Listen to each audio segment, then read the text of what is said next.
Dear student, good morning all of you. प्रतियोगिता संसार में आप सभी का स्वागत है।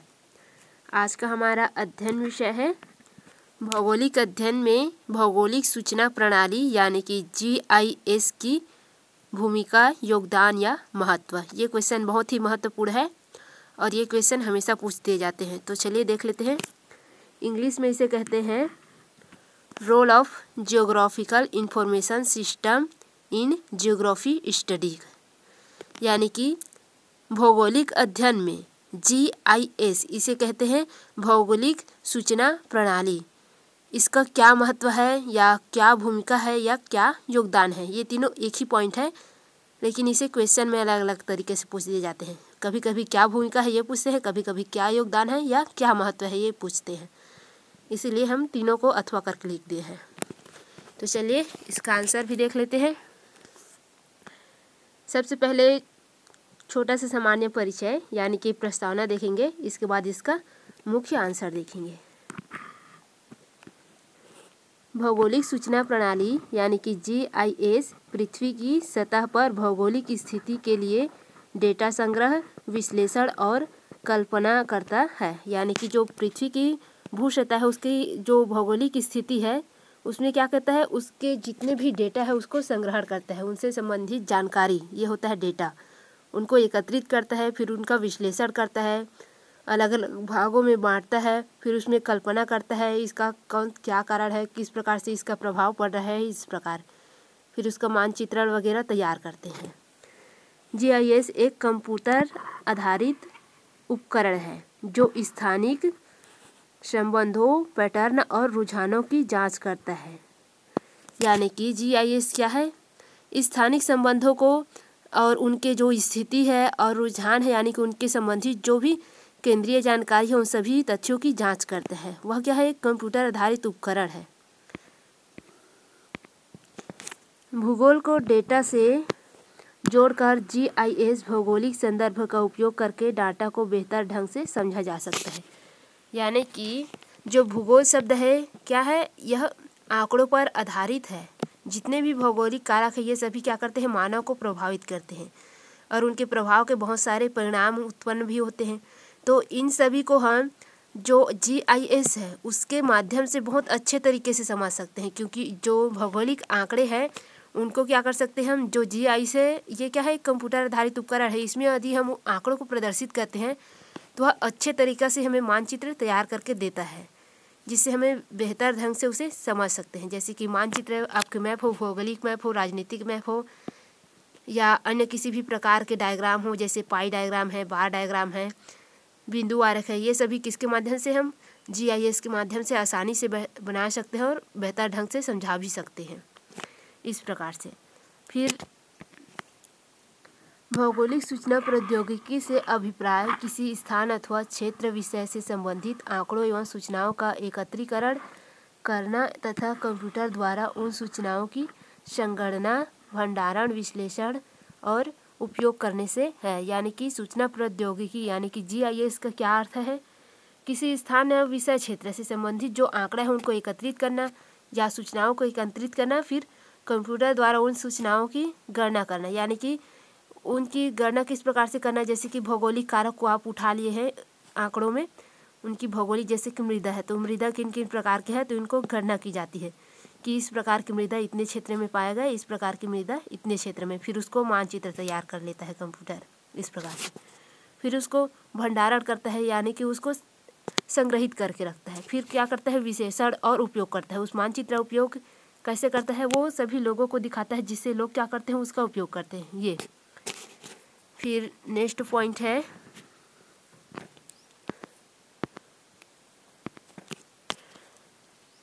भौगोलिक सूचना तंत्र सूचनाओं का अपार भंडार है, जिसमें स्थानीय आंकड़ों, विशिष्ट सूचनाओं की स्थिति निर्धारण, पृथ्वी से संदर्भित आंकड़ों के प्रग्रहण, भंडारण, जांच, समन्वय, हेरफेर, विश्लेषण, प्रदर्शन आदि को सम्मिलित किया जाता है। इन सभी सूचनाओं के तंत्र को भौगोलिक सूचना तंत्र कहते हैं। यानी कि पृथ्वी से संबंधित जितने भी आंकड़े हैं भौगोलिक सूचना तंत्र में क्या करते हैं, एकत्रित करते हैं, उनका हेरफेर करते हैं। यानी कि आंकड़ों को आपस में क्या करते हैं, तुलनात्मक दृष्टि से विश्लेषण करते हैं, उनका प्रदर्शन करते हैं। यही सभी क्या है, भौगोलिक सूचना तंत्र है। यानी कि भौगोलिक आंकड़ों का क्या करना, जानकारी एकत्रित करना, उनका विश्लेषण करना, फिर उनको प्रदर्शित करना, ये होता है सूचना तंत्र। फिर अब यहाँ पर मुख्य आंसर प्रारंभ होता है। ये प्रस्तावना उसका समाप्त हो गया यहाँ से। अब यहाँ हम उसका मुख्य आंसर देखेंगे क्वेश्चन का।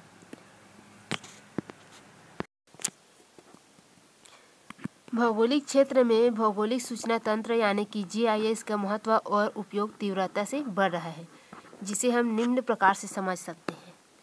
फर्स्ट है भौगोलिक सूचना तंत्र यानी GIS का प्रयोग भौगोलिक क्षेत्र में क्या हो रहा है, बढ़ रहा है।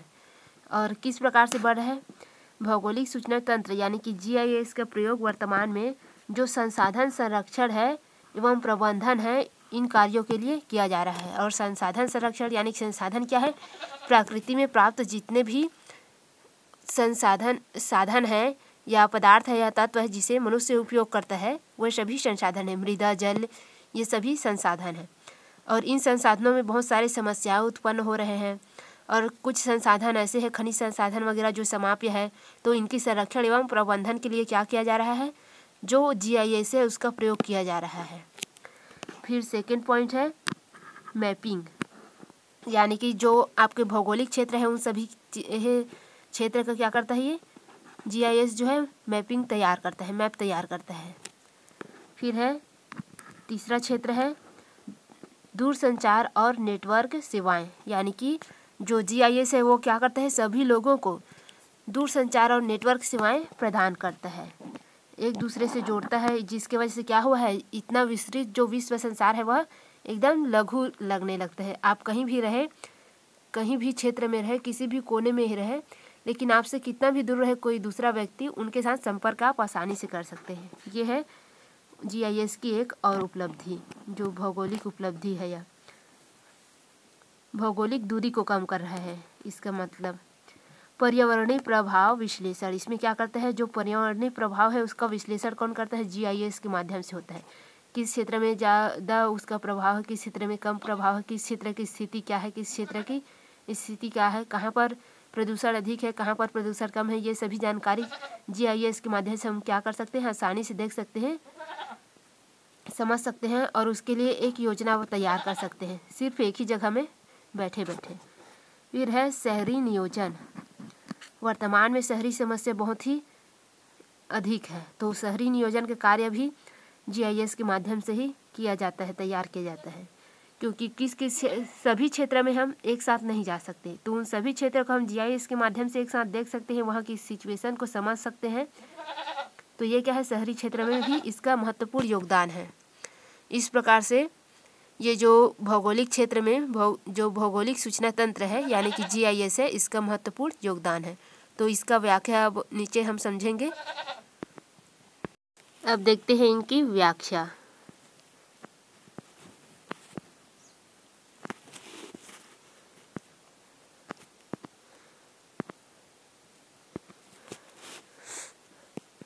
संसाधन संरक्षण व प्रबंधन में GIS की उपयोगिता, भूमिका या महत्व देखते हैं। वर्तमान में इसका उपयोग संसाधनों के संरक्षण एवं क्षेत्रीय नियोजन में तीव्रता से बढ़ रहा है। कुछ क्षेत्रों में इसका वर्णन इस प्रकार से है, यानी कि इसका उदाहरण देख लेते हैं। GIS का जो उपयोगिता है वर्तमान समय में जो भौगोलिक अध्ययन है उसके अंतर्गत संसाधनों के संरक्षण एवं प्रबंधन में तीव्र गति से हो रहा है। किस प्रकार से, फर्स्ट में दिया हुआ है, देखिए, वन संसाधनों के संरक्षण एवं प्रबंधन में, ये पहला पॉइंट है। वन संसाधन क्या है, बहुत ही महत्वपूर्ण है, जिससे क्या होता है, मनुष्य को बहुत सारे महत्वपूर्ण या कहे तो कीमती जो संसाधन है वह प्राप्त होता है। उनकी संरक्षण करना बहुत ही आवश्यक है, क्योंकि बहुत सारे वन संसाधन क्या हुए अभी विलुप्त होते जा रहा है, और उनका प्रबंधन भी करना बहुत ही आवश्यक है। यानी कि वनों में जो आग वगैरह लगता है तो उनके निपटान करना या उनके लिए योजना बनाना, ये सभी तो इसका कार्य किसके जरिए करते हैं, GIS के माध्यम से। किस क्षेत्र का वन संसाधन किस प्रकार से है इसका पता लगाते हैं। फर्स्ट पॉइंट है इसमें वन अग्नि मानचित्र, यानी कि किन वनों में जो वन अग्नि लिखा है इसमें किन वनों में आग लगा हुआ है, कहाँ पर से क्या हो रहा है, ये जानकारी कहाँ से हमें प्राप्त होता है, जो GIS है उसी के माध्यम से प्राप्त होता है। यानी कि ऐसा होता है कि कभी कभी किसी क्षेत्र में जो वन क्षेत्र है वहाँ पर आग लग जाता है, तो इसकी जानकारी हमें किससे मिलती है, GIS के माध्यम से। और इसके माध्यम से हम उसका प्रबंधन का भी कार्य करते हैं कि कहाँ से हम किस प्रकार की व्यवस्था करें और कहाँ से पहुँचाएँ, ताकि उसकी जो वन लगी हुई क्षेत्र है उसका हम नियोजन कर सकें, यानी कि वहाँ जो आग उग लगा हुआ है उसको क्या कर सकें, बुझा सकें। इसके लिए वह GIS का सहारा लेता है, ताकि उस क्षेत्र के जो आसपास का क्षेत्र है उसे अच्छी तरीके से समझ सके, कहाँ से कोई साधन ले जाया जा सके जिससे आग से उसे बचाया जा सके, इस प्रकार। फिर नेक्स्ट पॉइंट है जैव विविधता का संरक्षण। जैव विविधता का संरक्षण यानी कि वन में क्या होता है, बहुत सारे जैव संसाधन रहते हैं। वनस्पति हो गया, आपके छोटे छोटे जीव जंतु हो गया, जानवर हो गया, या विभिन्न प्रकार की प्रजाति के जो पेड़ पौधे झाड़ियाँ वगैरह हो गया, इन सभी की संरक्षण के लिए क्या किया जाता है, जो GIS है उसका प्रयोग किया जाता है। फिर है पर्यावरणीय प्रभावों का अध्ययन। जो वन संसाधन है उनका क्या होता है, मानवों पर प्रभाव पड़ता है, आसपास पर प्रभाव पड़ता है। वन संसाधनों की अधिकता की वजह से ही पर्यावरण क्या रहता है, स्वच्छ रहता है, हमें ऑक्सीजन की प्राप्ति होती है। तो GIS का उपयोग कर उनके जो प्रभाव है उनका अध्ययन किया जाता है कि किस क्षेत्र में ज़्यादा स्वच्छ वातावरण है, किस क्षेत्र में नहीं है, इस प्रकार से, और उनका प्रबंधन करते हैं। फिर है वन आवरण मानचित्र है, किन किन क्षेत्रों में कितने वन आवरण है या कितना वन उपस्थित है और किन क्षेत्रों में वन की अधिकता है, कहाँ पास कमी है, इन सभी तथ्यों का जानकारी भी GIS के माध्यम से लेते हैं। तो ये इनकी महत्वपूर्ण उपयोगिता है वन संसाधन के संरक्षण एवं प्रबंधन से संबंधित कारकों में। फिर नेक्स्ट पॉइंट देखते हैं, सेकेंड वाला, वन संसाधन के संरक्षण के क्षेत्र में सेकेंड है जल संसाधन और उनके संरक्षण नियोजन के क्षेत्र में। ये हम अभी संसाधन संरक्षण और प्रबंधन वाला पॉइंट देख रहे हैं, ये इसी का सेकेंड है। जल संसाधन संरक्षण एवं नियोजन में धरातलीय जल संसाधन का मानचित्रण, यानी कि जो धरातल में जल संसाधन क्षेत्र है, आपके नदी, नहर, तालाब, ये सभी क्या है, जल संसाधन क्षेत्र है। नहर के बाद है आपकी नदी हो गया, नहर हो गया, तालाब हो गया, सागर, समुद्र, ये सभी क्या है, जल संसाधन क्षेत्र है। उनका क्या करता है, वितरण और मानचित्र कौन तैयार करता है, आपके जो GIS है वह आसानी से प्रस्तुत करता है। पूरा विश्व के जो जल संसाधन क्षेत्र है उसे आसानी से वह कैप्चर करके आपको दिखा देगा। ये फिर है बाढ़ से हानि का मूल्यांकन। यदि किसी क्षेत्र में बाढ़ वगैरह आ जाता है तो क्या करते हैं, जानकारी देखने के लिए सिंपल सी कंप्यूटर में जाते हैं और GIS को ओपन करते हैं, फिर उस क्षेत्र का मूल्यांकन करते हैं वहीं से कि किस क्षेत्र में कहाँ से कहाँ तक बाढ़ का विस्तार हुआ है, इस प्रकार से, और फिर उनका योजना तैयार करते हैं। फिर उस क्षेत्र में जाते हैं, उस क्षेत्र की आंतरिक जो स्थिति है उसको देखते हैं, फिर GIS के उपयोग लेकर के मूल्यांकन करते हैं, उनके लिए योजनाएं तैयार करते हैं। इस प्रकार से इसका महत्व है। फिर है बाढ़ग्रस्त क्षेत्रों का मानचित्रण और जल ग्रहण प्राथमिकता, यानी कि यहाँ पर सेकेंड में जो जल ग्रहण प्राथमिकता दिया हुआ है, ये है जो GIS है वह क्या करता है, किस क्षेत्र में जल की ग्रहण करने की क्षमता अधिक है, किस क्षेत्र में नहीं है, इन सभी को दर्शाता है, ये वाला पॉइंट है। और जो चौथे में पॉइंट दिया है बाढ़ग्रस्त क्षेत्रों का मानचित्रण, यानी कि जिन क्षेत्रों में बाढ़ अधिक आता है उन क्षेत्रों का क्या करता है, मानचित्रण प्रस्तुत करने के लिए बोलो तो जो GIS है वह आसानी से प्रस्तुत कर देता है। लेकिन हम क्या कर सकते हैं, हमें किसी बाढ़ग्रस्त क्षेत्र का मानचित्र तैयार करने को बोले तो हमें बहुत समय लग जाता है।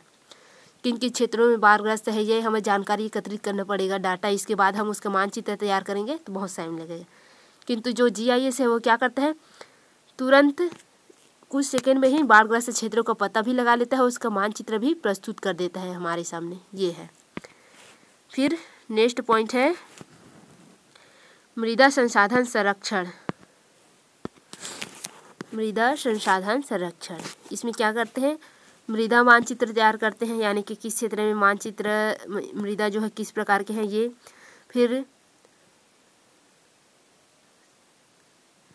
और यहाँ पर थोड़ा सा मिस्टेक हुआ है, यहाँ पर जो मृदा है उसका आकलन आएगा, तो ये वाला पॉइंट जो है आप सुधार देंगे, मृदा आकलन। फिर है लवणी तथा क्षारीय मृदाओं का मानचित्र, यानी कि आपके जो मृदा के इतने प्रकार के होते हैं, 2 प्रकार के, एक में लवण की मात्रा अधिक होता है और एक में क्षारीय होता है। तो उन मानचित्रों का तैयार करने के लिए आपको आंकड़े एकत्रित करने पड़ेंगे कि किन किन क्षेत्रों में जो मृदा है पाए जाते हैं वो अधिक लवणीय है या क्षारीय है। किंतु ये जो GIS है उसके आने से क्या हो गया है, यह काम बहुत आसान हो गया है। उसमें लिखते ही उस क्षेत्र का जो अधिक क्षारीय क्षेत्र है और लवणीय क्षेत्र है उसको प्रदर्शित करता है, यानी कि जिस क्षेत्र में खनिज लवण अधिक पाए जाते हैं उस क्षेत्र को अलग से प्रदर्शित कर देगा और क्षारीय क्षेत्र को अलग से प्रदर्शित कर देगा, इस प्रकार से। फिर है भू सिंचाई योजना मानचित्र, यहाँ बस योजना डाल देंगे आप, थोड़ा सा मिस्टेक है उसमें।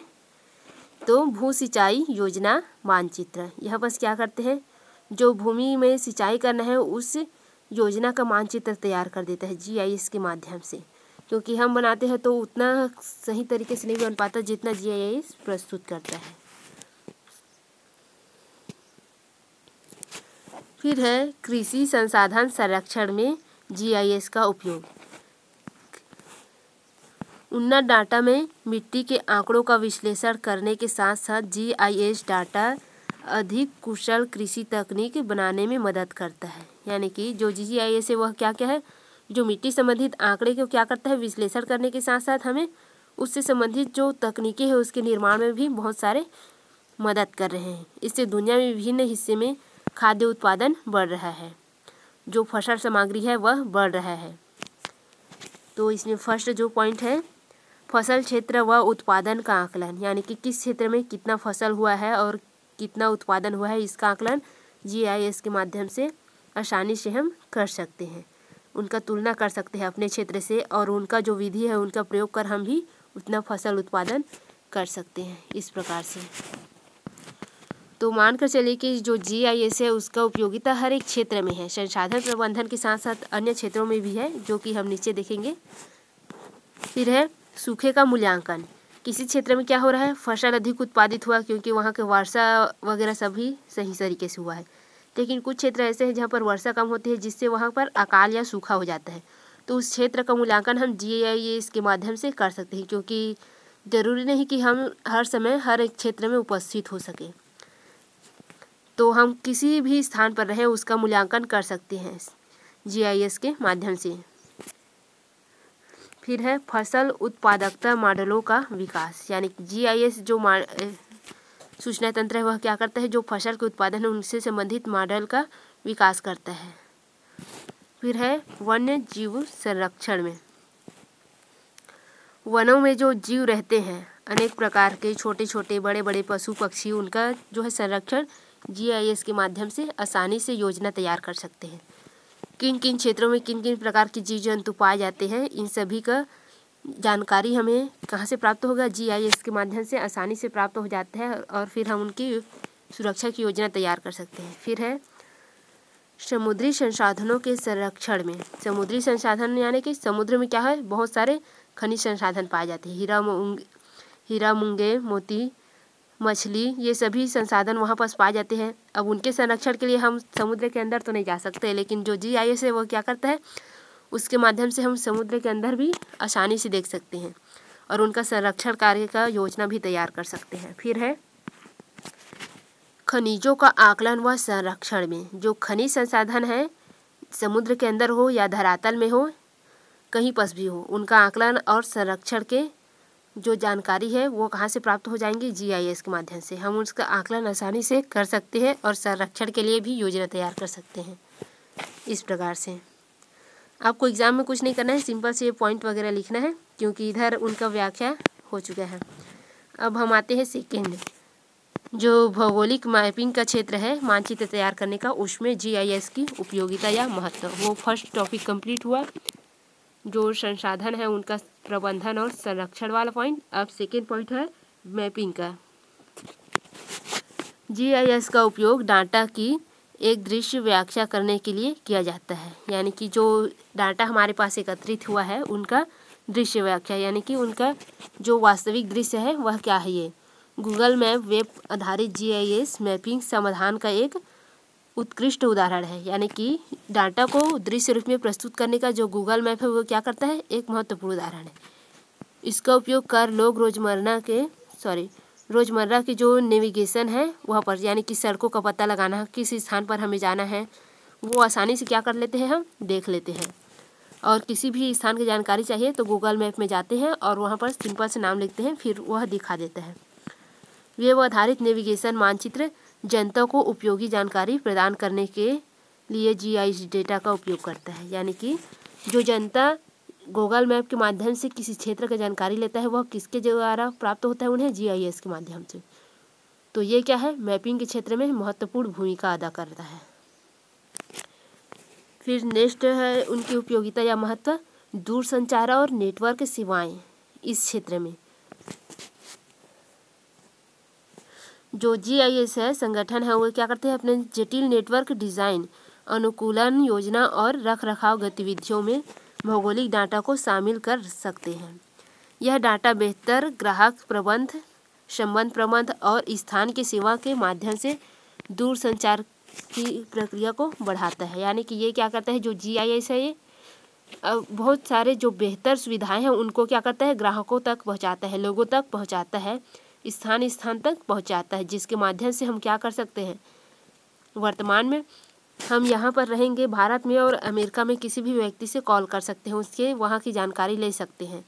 ये क्या है, GIS के माध्यम से हुआ है। दूरसंचार और नेटवर्क सेवाएं ये किसके जरिए हमें प्राप्त हो रहा है, GIS के। GIS नहीं होता तो क्या होता, ये दूरसंचार जो है इनका विकास ही नहीं होता। पहले की जैसे तार चिट्ठी इसका प्रयोग करते हैं, और तार चिट्ठी क्या होता है, कभी पहुँचता भी है कभी नहीं भी पहुँचता, वो उसी के स्थान पर रहे रहते हैं, पता भी नहीं चलता।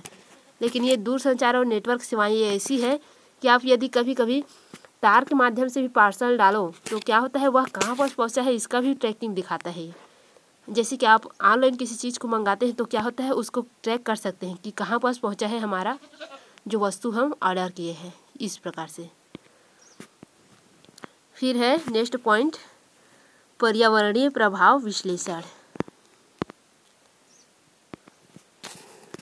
जो GIS है उसका किस क्षेत्र में उपयोग हो रहा है, पर्यावरणीय प्रभाव क्षेत्र में, इसके विश्लेषण करने के लिए। प्राकृतिक संसाधनों के संरक्षण और पर्यावरण की रक्षा के लिए GIS अनुप्रयोगों के माध्यम से एकत्रित डाटा महत्वपूर्ण है। यानी कि जो पर्यावरणीय प्रभाव है उनके विश्लेषण के लिए, यानी कि जो पर्यावरण का प्रभाव किस क्षेत्र में किस प्रकार है, और उनकी जो पर्यावरण की संरक्षण के लिए जो GIS क्या करता है, बहुत सारे डाटा को एकत्रित करता है अलग अलग क्षेत्रों के, और क्या करता है, जब हम सर्च करते हैं तो हमें प्रदान करते हैं, जिससे हम आसानी से उनके संरक्षण के सुरक्षा के लिए योजना तैयार कर सकते हैं। फिर है प्रभाव कथन, पर्यावरण पर मानव प्रभाव के परिणाम का आकलन करते हैं। यानी कि उसमें जो लिखा होता है प्रभाव कथन, उसी को कहा गया है। पर्यावरण पर मानव के प्रभाव का परिणाम का आकलन करते हैं। यानी कि जो GIS क्या करते हैं, हम तक जो सूचना प्रसारित करता है वह क्या है, पर्यावरण की जो प्रभाव है मानवों के ऊपर, उसका परिणाम है, उसको हमारे तक क्या करते हैं, प्रसारित करता है। अर्थात GIS जो है किसी भी पर्यावरण के प्रभाव, यानी कि कहीं पर बाढ़ वगैरह आ गया तो वहाँ पर क्या हो रहा है, पर्यावरण जो है नष्ट हो जाता है, घर वगैरह नष्ट हो जाते हैं, तो उसका मानव पर क्या प्रभाव पड़ रहा है, ये सभी क्या करते हैं, जानकारी एकत्रित करता है और हमें सतर्क कर देते हैं, जिसमें हम क्या हो जाते हैं, सचेत हो जाते हैं, इस प्रकार से। फिर है शहरी नियोजन जो है अभी वर्तमान में बहुत बड़ी समस्या बन गई है। जो ग्रामीण क्षेत्र के लोग हैं वो असुविधा के अभाव में शहर की ओर आकर्षित हो रहे हैं रोजगार वगैरह के लिए, तो वहाँ का नियोजन करना अति आवश्यक है। तो GIS क्या करते हैं, शहरी विकास और विस्तार की दिशा में विश्लेषण का कार्य करते हैं। उचित रूप से लागू जो नियम है उनका भी हमें जानकारी देता है।